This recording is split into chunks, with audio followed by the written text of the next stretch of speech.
convoqué pour 2 sujets. Vous êtes déjà suffisamment nombreux, donc on peut commencer. Premier sujet, la guerre au nord et sud-est. Je voudrais dire à ceux qui nous suivent, à vous tous qui nous suivez, que cette guerre est menée contre le Cameroun. Cette guerre est menée contre notre développement. Cette guerre est menée pour nous asservir. Il est question qu'on le comprenne tous. Lorsqu'on vous donne les mots d'ordre, nous qui sommes considérés comme des lumières, nous qui avons fait un peu l'école pour voir, pour creuser, pour rentrer dans le cerveau des gens qui veulent nous dominer, on vous dit des situations, sachez qu'on n'invente pas.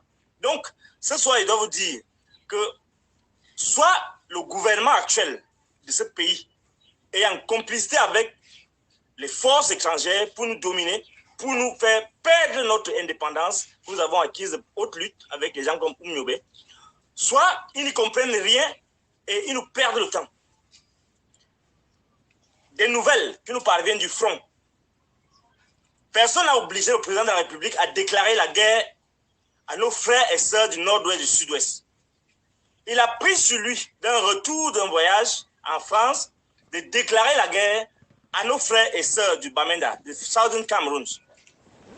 La première chose que je voudrais dire ici, c'est que ceux qui sont considérés comme ses conseillers à la sécurité, ils ont pris sur eux d'engager le pays avec des petits intellectuels alimentaires que vous connaissez tous, les Méons, les Famendons et toute la bande, de nous amener dans une guerre bête. Et ils nous ont dit que ce sera 50 ans. Je peux vous dire ce soir, vu les informations que nous avons du nord-ouest et du sud-ouest, vu les informations que les militaires nous donnent, c'est que le pays est en danger. Il manque de matériel. Si vous voulez donc tuer les gens, il vous manque le matériel. Si le président de la République dit qu'il va faire la guerre, maintenant on dit qu'il n'y a même pas il y a pas les munitions. Je voudrais donc interpeller tous les Camerounais pour qu'ils fassent pression sur ce gouvernement. Excusez-moi, je suis vraiment en colère. Parce que quand on voit ce qui se passe, quand on voit le niveau, le degré de bêtises dans laquelle les gens sont engagés, ils engagent nos enfants, ils engagent nos petits-enfants, ils engagent tout l'avenir du pays. Je suis ici à Yaoundé, je suis ici à côté du palais. Les gens sont là, ils passent avec des grosses cylindrées. Ils ne comprennent pas l'ampleur du désastre qui se passe au nord-ouest et au sud-ouest. Et ils nous ont promis 50 ans de guerre. Et avant même 5 ans, nous sommes à 5 ans, maintenant il leur manque même les munitions. Si vous voulez tuer les gens, équipez-vous quand même en conséquence. Ce sont nos frères qu'on est en train de donner là, comme les chairs à canon. Tous les gens qui sont là-bas en train de se battre là, tous ces gens sont nos frères. Nous, on est en train de monter nos frères contre leurs propres frères. Et on ne leur donne même pas les armes pour se défendre. Comment va-t-on gagner cette guerre? Je dois vous rappeler que les ambazoniens, les Independence Forces, les gens qui luttent pour leur indépendance, les indépendantistes, les fils et filles du Southern Cameroon ne sont pas en train de lutter pour sauvegarder seulement leur petit corps. Ils luttent pour leur liberté. Tout homme qui lutte pour sa liberté, que ce soit fondé ou pas, s'il a le sentiment de lutter pour sa liberté, pour sa dignité, personne ne peut le vaincre. Donc la guerre qui est engagée contre les frères et sœurs du nord et du sud-ouest est perdue d'avance. Donc tous les morts là sont inutiles. Il faut que le président de la République comprenne ça très bien et j'insiste là-dessus. Parce que depuis quelques jours, les militaires sont écrasés littéralement. Quand je dis cette guerre est menée contre le peuple camerounais, on ne croit pas. Mais sachez que c'est le subterfuge qu'utilisent nos ennemis cachés à l'étranger.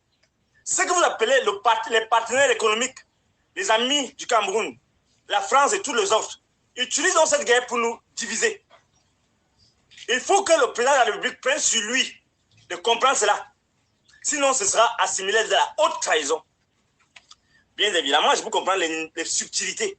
Mais lorsqu'on voit les images du déclenchement de la guerre, lorsqu'on voit les conditions dans lesquelles, vous allez me dire, non, ils ont essayé de négocier, ça n'a pas tenu. Pourquoi cette rapidité à aller dans l'affrontement armé?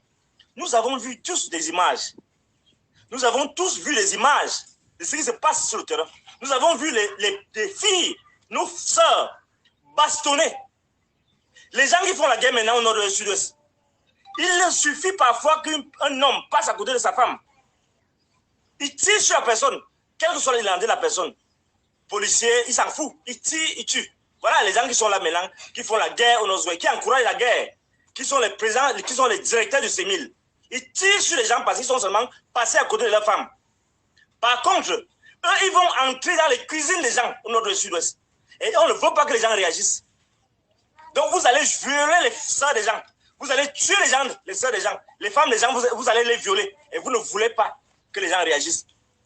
J'imagine ces gens-là, si les gens venaient envahir leur village, ce qu'ils allaient faire, les gens qui sont capables de tirer sur les femmes, de tirer sur des gens parce qu'ils les soupçonnent de sortir ou de coucher avec leurs femmes. Vous voyez comment les gens réagissent? Ils tirent sur ces gens-là. Ils tirent sur les policiers et les tuent. Mais là, nous sommes dans une situation où les gens entrent dans les cuisines des gens.